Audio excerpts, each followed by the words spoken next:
जनसुराज्य पक्षाच्या उमेदवार स्वातीताई पारधी यांच्या विकास कामांचा डंका, विरोधी उमेदवारांना बसणार दणका, विकास कामांना नागरिक देणार प्राधान्य। सांगली मिरज कुपवाड शहर महानगरपालिकेच्या आगामी निवडणुकीत प्रभाग क्रमांक 20 मधून जनसुराज्य शक्ती पक्षाच्या उमेदवार स्वातीताई पारधी पुन्हा एकदा जोमाने निवडणूक रिंगणात उतरल्या असून त्यांच्या कार्यकाळातील विकास कामांमुळे नागरिकांमध्ये त्यांच्याविषयी मोठा विश्वास निर्माण झाला आहे। रस्ते, पाणीपुरवठा, स्वच्छता, मूलभूत नागरी सुविधा तसेच सामाजिक उपक्रमामुळे प्रभागाच्या सर्वांगीण विकासाला चालना मिळाली असून त्याचा थेट फायदा नागरिकांना झाला आहे।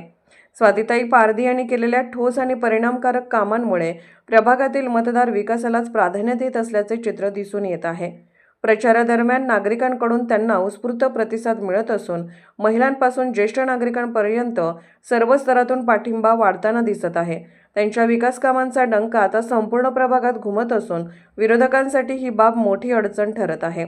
विकासाची स्पष्ट दिशा, जनतेशी असलेला थेट संवाद आणि विश्वासार्ह नेतृत्व या बळावर स्वातीताई पारधी यांचा विजय निश्चित मानला जात आहे।